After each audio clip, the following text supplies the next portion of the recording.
Farina. Saya Muhammad Ramadhani Pratama. Saya Nur Anissa. Oke, hukum yang pertama yang akan kami bahas dalam hukum UX yaitu ada Miller's Law. Yang dimana Miller's Law ini adalah hukum yang membuat user untuk dapat memahami dan dapat familiar terhadap website.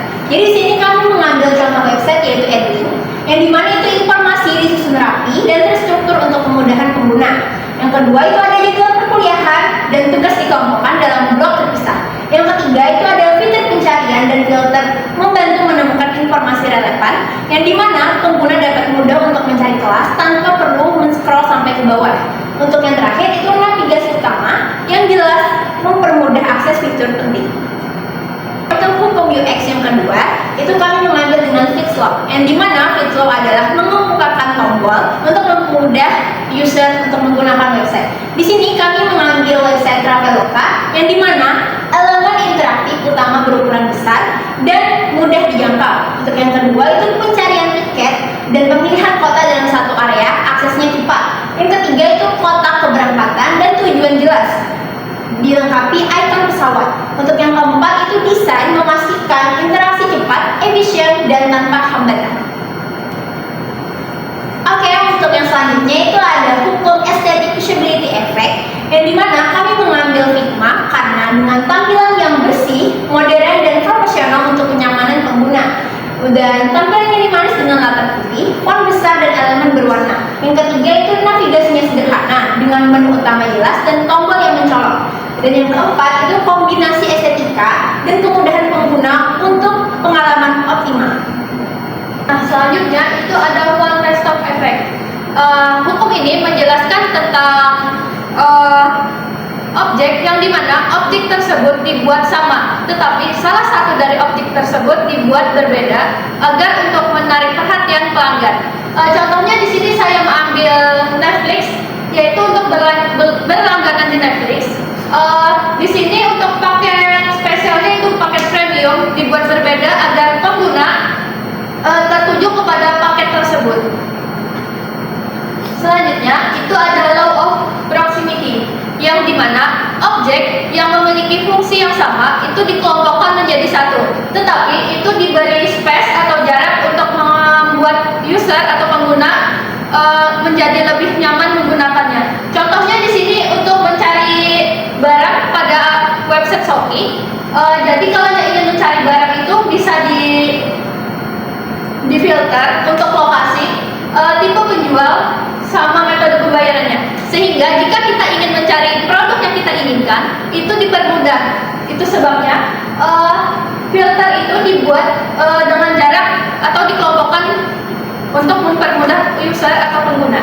Yang selanjutnya serial position effects, yang dimana pengguna lebih mudah mengingat elemen pertama dan terakhir. Contohnya itu pada Tokopedia dan Blibli, di mana jika kita ingin mencari produk itu ada tempat pencariannya, dan jika kita membuka website Blibli maka kita akan mengingat yang dari sebelum website dari sebelumnya itu untuk pencariannya itu ada di atas. Selain pencarian itu juga ada untuk masuk atau daftar, dan juga itu untuk halaman webnya itu kurang lebih sama. Jadi yang dimaksud serial position effect itu ketika kita menggunakan website sebelumnya, maka kita akan mudah mengingat yang dari sebelumnya di sini tempatnya, sehingga kita untuk membuka website selanjutnya kita akan mengingat untuk tata letak website sebelumnya. Selanjutnya itu pada hukum Doherty threshold. Hukum ini mengatakan jikalau pengguna dan sistem dapat berinteraksi dengan kecepatan kurang dari 400 milisecond, maka produktivitas pengguna dapat melonjak. Nah, hal ini dapat dibantu dengan penambahan elemen-elemen seperti pemanfaatan animasi saat pemuatan loading, saat pemuatan website.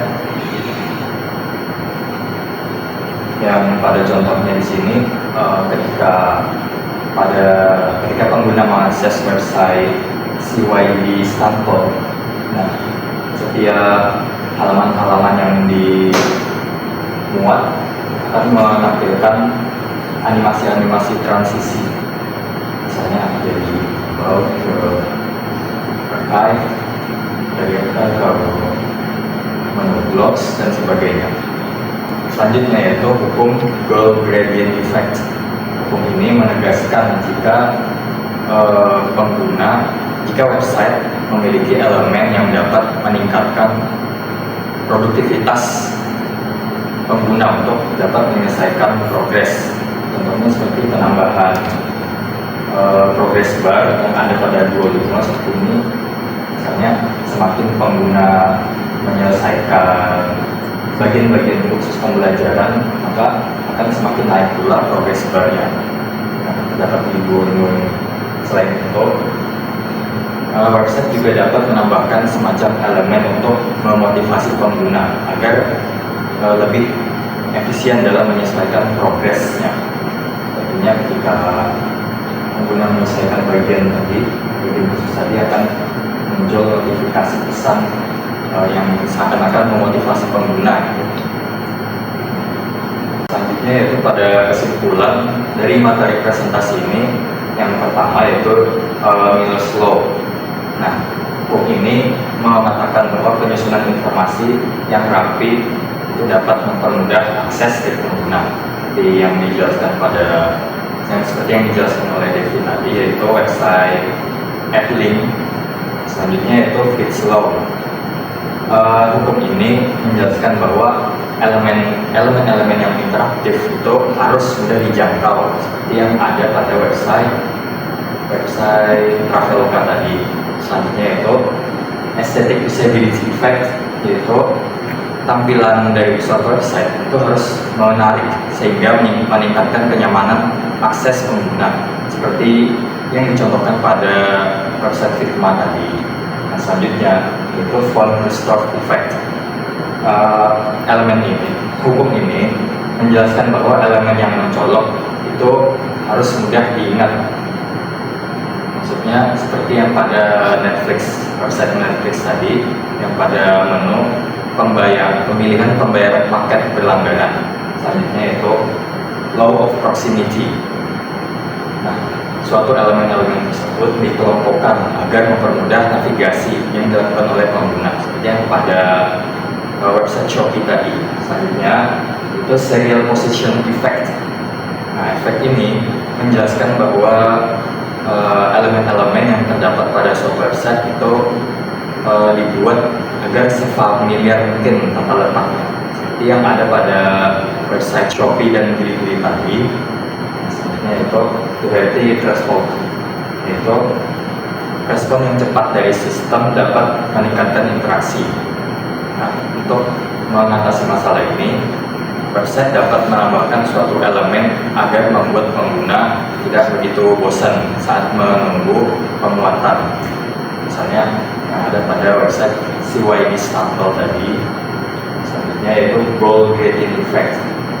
Di sini menjelaskan bahwa indikator progres dapat memotivasi pengguna, yang seperti yang ditunjukkan pada progress bar pada website Duolingo tadi. Oke, sekian presentasi